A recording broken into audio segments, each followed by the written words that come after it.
So, welcome everyone back to episode 2, I guess, of NASCAR Talk here on the Zero to Racing channel. And so, we're just going to go over the races since last time I was here. Yeah, so we had the duels, which we saw Kyle Busch and Dale Earnhardt Jr. winning. Kind of easy to pick Dale Jr. to win his duel. Nothing major in duel number 1. Just a normal race. We saw a spin from Cole Witt in the 98, and so that made him get a little damage, and that helped the 59 of Michael McDowell make it into the 500. So that's who made it in there. Duel number 2 is where we saw a wreck on the last lap, causing all that mumbo jumbo. We saw Jimmy Johnson get in, make an aggressive move, almost get wrecked by Jamie McMurray, get up there and wreck. Yeah, and that duel, Robert Richardson Jr. raced his way in as Ryan Blaney finished ahead of all of them. Was kind of going for David Gilliland, but we saw Robert Richardson Jr., who was not even a factor in the 500, where I bet Gilliland would have loved. Okay, anyways. So the duel is not that exciting. The next race we had was the truck race. It was the Nextra Energy Resources 250, I believe. And that was a good race, I would say. I would say this was my favorite race of the weekend. Out of the 3 actual races, the Power Shares QQQ 300, the 500, and Extra Energy Resources 250, I would say this is my favorite race. Johnny Sauter won it. Happy to see a Chevy win their first race at Daytona in the Truck Series. That was a fairly good race, I would say. Pretty happy about Johnny Sauter winning it. We saw a lot of good racing. Ryan Truex, kind of wanting him to win on that final restart. I like Johnny Sauter a lot too, but Ryan Truex, I really wanted him to win. Younger brother Martin Truex, thought that would be really cool to see Ryan Truex. But both Truex brothers finished second this week. Well, as we get to the 500 later, but in the Truck Series, we saw the big one. We saw a few minor wrecks, and we saw a Christopher Bell blowover.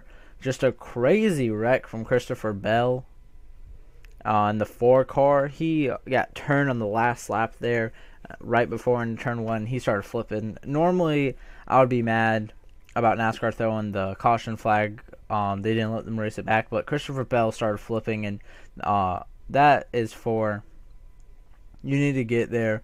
Help the drivers first. Driver safety, that's the priority. So very happy that NASCAR went and helped Christopher Bell to get his truck. He flipped. He was okay. Had to go to the hospital, though, for cautionary reasons. But he is okay. And, yeah, vicious crash from Christopher Bell. Glad he was okay. And I would say that was the wreck of the weekend. You know, flipped. They said 13 times, but it was more 8 or 9. I counted it. I watched it a few times, counted it with my family, and yeah. So that was, I would say the truck race was my favorite race. Then we get to the most boring race. Actually, no. So I'll read your top 5 from the truck race. It was Johnny Sauter, Ryan Truex, Parker Kligerman, which we haven't seen racing in a couple years, Brandon Brown, who I actually don't even know that well, and Travis Kvapil, the 2003 truck champion. Good run, Ben Rhodes. I like Ben Rhodes with his Alpha 41 coming up from the K&N series. And I think he ran ARCA a few times. Not 100% sure. Daniel Hemrick. Really happy Daniel Hemrick's actually in a good time ride. He finished 8th in the Ford car for Brad Keselowski Motorsports. Matt Crafton with a top 10. And I think that's really all I'm going to go over. Grant Enfinger got involved in some wrecks. John Hunter Nemechek. And personally, my favorite driver, Cole Custer, finished 24th. That's my favorite driver in the truck series. But I'm going to try to keep these not so opinion-based. I wanted, but yeah. So all in all, truck race, very good. I would say the most boring race was the Xfinity series. I watched all of it. We saw 3 wrecks in the first 22 laps, I think. Minor wrecks, too. Wasn't even anything big. We saw Bobby Labonte wreck, though. I think that was the biggest wreck. I think that was the second caution, like lap 12 or something. Not 100% sure. But, yeah, we saw Bobby Labonte get wrecked. Kind of sad. I like Bobby a lot. Wanted to see Bobby get a good finish. and yeah, he finished. It was 23rd. He finished 2 laps down.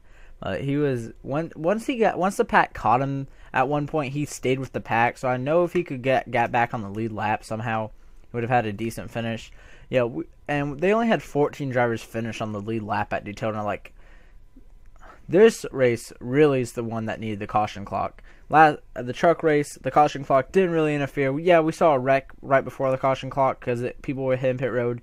But I'm pretty sure without the caution clock, we would have gotten a green flag pit stops. They would have had a pit, and we would have still seen people run over one another. So, not like, oh wow, look at the caution clock caused a wreck. I wouldn't say that. Caution clock, I think, did a good job at Daytona. We have to see, though, a few more races. I think a lot of people are surprised how well it actually did and how it didn't take the fun out of the race. I think the Xfinity Series really should have had that. I mean, I don't think they should have it, period, but like they needed a caution to get this field back together after some green flag pit stops. It really made the racing boring in my opinion. Then we had a restart to get everyone bunched back together the last couple of laps, and Chase Elliott he wasn't a Cup regular yet. That started Sunday. This was Saturday, so it was not like, oh, we had a Cup regular guy won. But now when you look at it, you have 4 Cup guys in the top 5. Elliott Sadler being the only exception, finishing 4th. So shout out to him. But Chase Elliott did win the race. I would say that the end of the race was fantastic. Chase Elliott blocking Joey Logano, pushing him up the track, which we should have seen in the next race as well, but we didn't. But yeah, Chase Elliott capped that win from Joey. Joey had a huge run. They were tandeming off halfway down the backstretch and into turn 3 and 4. Not sure how NASCAR didn't call Joey for that. In my personal opinion, I'm happy they didn't call him because that would have ruined it. I guess they really need to just let anyone. They need to let you race however you want to race on the last lap. It's my opinion, but share your opinion if you thought Chase should have kept that victory. I think he should keep the victory. Or of course he's going to keep the victory, but I think they shouldn't have called anything. Yeah, so Chase Elliott won it. Very happy with that. I love Chase Elliott. Probably going to be my new favorite driver once Stewart retires after the end of this season. So the Xfinity race, nothing major there to go over. Chase Elliott won it. Joey Logano, Casey Kane, Elliott Sadler, Austin Dillon, your top 5. Shout out to Darrell Wallace Jr., Brandon Jones, Daniel Suarez, Blake Cook, and Brandon Gaughan, your top 10. Other drivers that did a good job: Ty Dillon, 13th. Justin Allgaier, first race back, 12th. John West Townley, 17th. Joe Nemechek got a top 20 and 19th. And Bobby Labonte, 23rd. I think that's all I'm going to really say. We saw Kyle Larson have some tires. There's Eric Jones got involved in some wrecks. But then we had the Daytona 500. Another really boring race, in my opinion. Wasn't the best Daytona 500. The end was really good. The finish, I did not care for the finish. Thought it was a fantastic finish between Denny Hamlin and Martin Truex Jr. Closest we've ever seen, they said, in the 500. I did not care for it personally. I don't care for Denny Hamlin, Kyle Busch, Carl Edwards, Matt Kenseth, all the Toyotas really. I like Martin Truex. He's the only Toyota I will ever cheer for, in all honesty, mainly because he just changed over. But as we go to the start of the race, nothing major at the start. Chase Elliott started on pole. He then got involved in a wreck on lap 20. He got spun around. He got loose and then got into Carl Edwards, spun around, hit the grass. The grass tore up his front bumper, and that was it for Chase Elliott. He was out early on there at Daytona, and that's who I was going for. And then I was like, all right, let's go for Dale. Dale wrecked later on, and then we saw a hard hit between the 34. Hold up. It was the 34 of Chris Buescher and Matt Benedetto. They wrecked together on lap 91. Hard hit for them, but happy to see they were both okay. So they were good. Yeah, and that was pretty much the biggest wreck we saw. 2-car wreck. Another boring race at Daytona, in my opinion. Thought it was really... It wasn't boring. Let me take that back. It wasn't like, oh, wow, I can't wait for this to be... No, I mean, it was interesting. They could have maybe had a few cautions to bunch the field back up every now and then, but not like the Xfinity Series, no.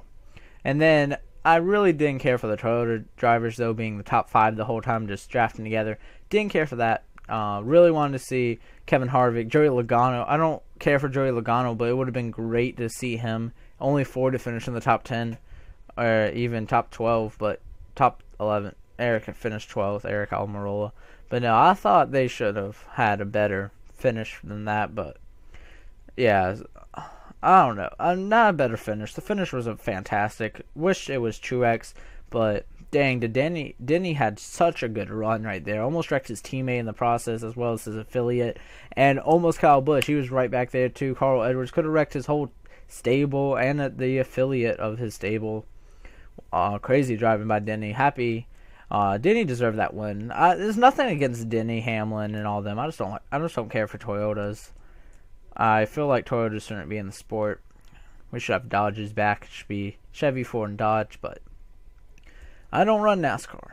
That's not my job. But so fantastic finish there. Happy to see that happen. Happy to see that finish. But could have maybe. I'm not saying I wish there was a big one, but maybe just cautions every now and then. Surprised we didn't see a big one, though. They were racing, bumping around. Daytona needs to be repaved soon. I know it just got repaved a few years back, but drivers talking about how bad the handling is, how loose they get. Turn 4 had so much people loose. We saw Kevin Harvick almost wreck. Jimmy Johnson almost wreck.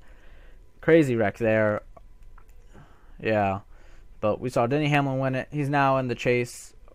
Pretty sure we would have seen him in the chase anyways. Martin Truex comes home second. Kyle Busch, Kevin Harvick, Carl Edwards, your top 5. Regan Smith got a top 10, finishing 8th. Proud of him. I always like those underfunded team. And then the guy, my favorite finishing was Michael McDowell. He finished 15th in his 59 K-Love machine. Or was it? No, it was the Thrivent financial car this week. Yeah, Michael McDowell, can't say enough.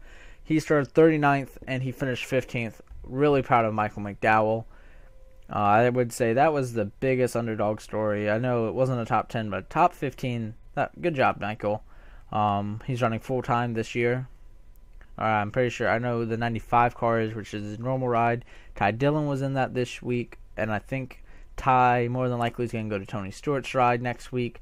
Is what the rumors are saying. No official news on that, so don't take my word for it. So if I had to give a grade for this 3 races this weekend, I would say all the racing was maybe about a B. The truck race, excellent race, had me on the edge of my seat really like the whole time. That was a fantastic race. Boring race in the Xfinity Series. Cup Regular won it. Now Cup Regular. Sprint Cup, not terrible race, but would have liked to see the outside lane work better, the middle lane, more 3 wide, more bumping and whatnot. So yeah, but next week we have Atlanta, all 3 series, and really don't know what to expect. Pretty sure we'll see Jimmy Johnson or Kevin Harvick, the mile-and-a-half Masters, win it there at one of those two win it. And my pick for the truck race at Atlanta, of course, is Cole Custer, favorite driver. Pick for Xfinity, I would say I actually don't know. I'm not sure who's all running in it, but my regular Xfinity driver, I actually don't have one this season. I want to see Eric Jones do good. I know he's in a Toyota, but when you get into like that series, like the lower series, Toyotas are normally really good. So yeah, I don't really know. Xfinity, not sure how that race will go. Sprint Cup, Kevin Harvick or Jimmy Johnson, I guarantee it. Pretty sure. 98% chance one of them will win. Okay, that's way too high, but yeah, I'm pretty sure one of them will win it. Alright, so that's all the time we have here on NASCAR Talk. Thank you for listening. If you listened to all of these minutes, thank you so much. Tell me your opinions on the 500 or any of the 3 races, and we'll be back. And yeah, if y'all like this, and I know people are watching it, then I will continue it, because I enjoy talking about my opinions and just talking about any updates. And if there are any updates during the week, I will make the announcement here on NASCAR Talk. Thank you guys for watching, and we are going to Atlanta. Next time I talk to y'all will be after the Atlanta race.